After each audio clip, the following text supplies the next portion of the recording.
je profite de ce petit moment tranquille pour vous expliquer qu'est-ce que la danse-thérapie et vous parler de la formation de danse-thérapie. Alors d'abord, on va commencer par juste parler de ces deux mots à poser pour commencer. Parce que la danse-thérapie, je lui consacre ma vie et il me faudra des jours et des jours pour arriver à expliquer qu'est-ce que c'est. Pour en parler. Donc je vais essayer de le dire de façon brève. Déjà dans le mot danse-thérapie, il y a le mot danse et le mot thérapie. Le mot danse, c'est un art, c'est l'expression de soi par le mouvement, ou c'est aussi l'interprétation. L'interprétation d'une chorégraphie, l'interprétation d'une façon de voir les choses. La danse est thérapeutique. Quoi qu'il arrive, même si on ne parle pas de danse-thérapie, danser fait du bien. Danser, c'est même magique. Danser permet de se défouler, de libérer. Danser permet d'exprimer ses émotions, même si c'est pas fait de façon frontale ou c'est pas conscientisé. Danser permet de construire son corps. Danser permet de se connecter à ses sens, à sa sensualité. Autant de choses qui font beaucoup de bien. Et puis danser, c'est créer aussi. Ça fait du bien de créer. Donc déjà, la danse est thérapeutique et c'est un super média pour se faire du bien. Après, il y a le mot thérapie. Le mot thérapie, c'est un process vers la guérison, vers le bien-être. Et on peut l'aborder sous différentes formes. On peut l'aborder de façon plus clinique et on peut l'aborder d'une façon plus spirituelle. Parce que la thérapie est en lien avec le corps et elle est aussi en lien avec l'esprit. Et bien sûr, elle est en lien avec la psychologie. Donc la thérapie par la psychologie, c'est un outil extraordinaire parce que les effets du travail psychologique font beaucoup de bien. Les effets, voilà. Avec la psychologie, on peut aller venir... alors j'emploie le mot psychologie pour garder un mot spécifique, mais on pourrait parler de plusieurs courants de psychologie. Mais là, je reste large exprès. Donc grâce à la psychologie, on peut venir rencontrer des espaces de soi où on a été en difficulté, puis petit à petit remonter pour voir d'où surgit le premier moment de la difficulté et où commence l'espace répétitif, l'espace des schémas répétitifs. Alors la danse-thérapie, c'est un espace où on tisse des liens entre la danse et la thérapie, la danse et la psychologie. Ça va au-delà juste de danser pour se faire du bien. Il y a un espace de parole, de conscientisation, d'accueil et puis aussi de profondeur. Parfois, on peut aller dans la profondeur de ses fragilités en conscience et le rencontrer dans le mouvement. J'aime dire aussi que la danse-thérapie permet de tisser des liens entre les différentes parties de soi dans son histoire, tout comme les différentes parties de soi dans son corps.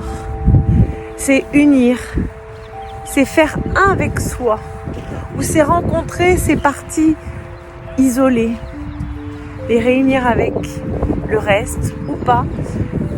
La danse-thérapie n'est pas un résultat. C'est un chemin. On va découvrir au détour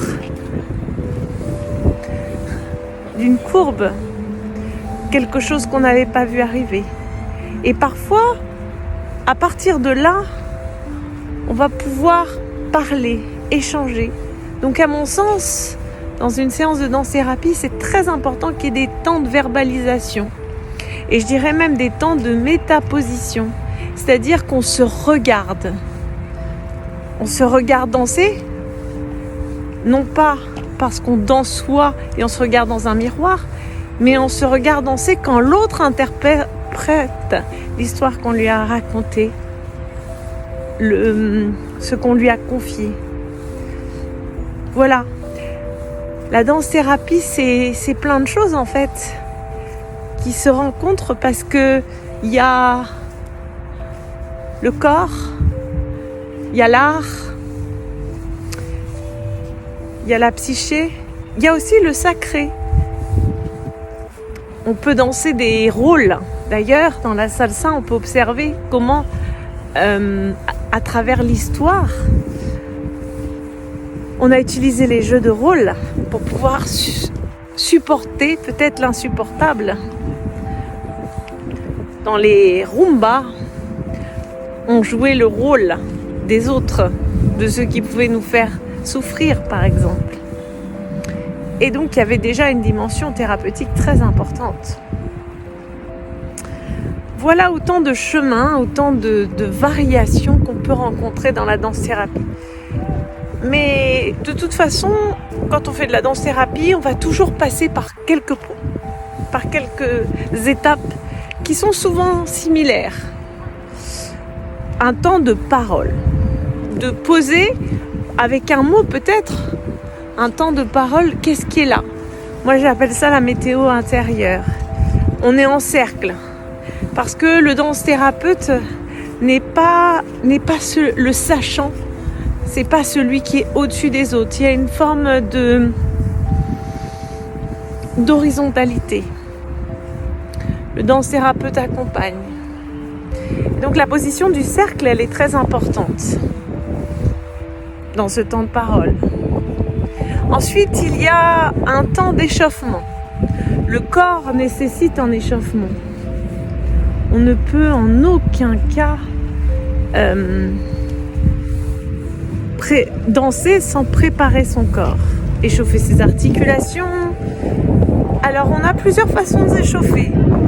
Soit on est dans un même élan à faire des mêmes mouvements tous ensemble, on peut suivre quelqu'un, on peut suivre le danse-thérapeute, soit chacun va venir explorer ses articulations, tout son corps, de sa façon à lui. Ensuite, il y a un temps d'exploration. Ce temps, c'est un temps où il n'y a pas de consigne. Il n'y a pas de « vous devez aller à cet endroit-là ». Alors que dans l'échauffement, il y a. L'échauffement, le but, c'est de s'échauffer, donc d'avoir un corps prêt à la danse. Dans l'exploration, il n'y a pas. Il n'y a pas de consigne spécifique. Il n'y a pas de finalité. Chacun explore là où il est et ce qu'il a à rencontrer. Donc en fonction des gens, c'est pas du tout la même chose. Et certains, on ne peut pas savoir qu'est-ce que les uns et les autres ont à explorer. Et puis le temps qu'il leur faudra. Donc, c'est important de ne pas donner de consignes dans l'exploration. En ça, on retrouve l'art-thérapie, où il n'y a pas... quel est le rôle de la consigne dans l'exploration? Moi, je pense que c'est vraiment important de ne pas donner un chemin précis à suivre, parce que sinon, on perd la notion de la consigne. On perd la notion, de l'exploration. Voilà. Ensuite, on a un temps de ce qu'on appelle sortie. Chez nous, on appelle ça de ressources. Un temps de ressources pour se ressourcer, c'est trouver en soi la façon de sortir de l'état émotionnel qu'on a rencontré. Voilà, on revient après à une autre réalité, puisque dans l'exploration, on est souvent dans une conscience modifiée. Le temps de ressources, c'est aussi avec quoi je sors du cours comme outil pour pouvoir, si je rencontre cet état, être disponible pour en sortir. Alors, ça dépend quel état. Mais si, par exemple, un état qui me déstabilise, la ressource, elle est très importante. parce qu'elle me permet de sortir de cet état de déstabilisation. Voilà, ça peut être une ressource proposée, comme finir le cours par une danse de joie. Et voilà. Et ensuite, on finit le cercle de parole par un temps de parole, d'échange. Alors, dans les temps d'exploration, moi, j'aime bien aussi aborder dans les temps d'exploration le social. Le social, c'est-à-dire l'aspect social qu'on peut avoir grâce à la danse. Rencontrer l'autre. Se rencontrer en soi et rencontrer l'autre. Dans la rencontre. La danse avec les autres. Comment je vais l'aborder? Comment je vais l'explorer? Comment je vais rencontrer les autres personnes? Déjà dès le début, on est avec les autres. Et il y a tout un chemin. L'autre seul, à 2, à 3, à 5, le groupe ensemble, la position aussi dans l'espace. Dans la danse-thérapie, on peut vraiment retrouver le lien social, réparer des liens qu'on a créés, où on était en difficulté. Voilà, j'ai essayé en quelques mots, 12 minutes quand même, de vous expliquer qu'est-ce que la danse-thérapie. Et alors, qu'est-ce que c'est être danse-thérapeute? Eh bien, être danse-thérapeute, c'est accompagner. Donc, c'est combiner des compétences de danse, de créativité, une capacité à développer sa propre créativité, des compétences de pédagogie, des compétences de relaxation, méditation.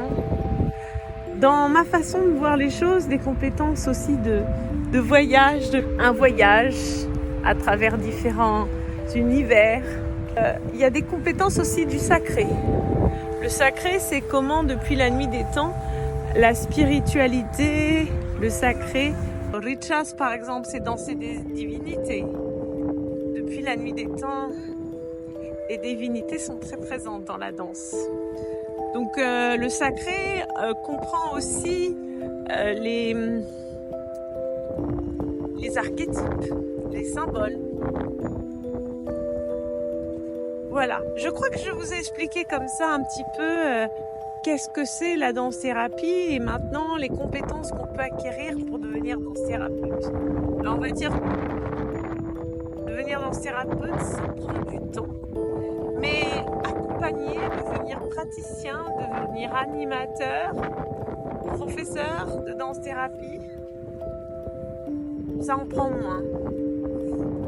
En étant professeur de danse-thérapie, vous pouvez donner des cours de danse intuitive, vous pouvez donner des cours de danse créative, vous pouvez accompagner beaucoup de cours de danse avec un espace où vous vous sentez en sécurité.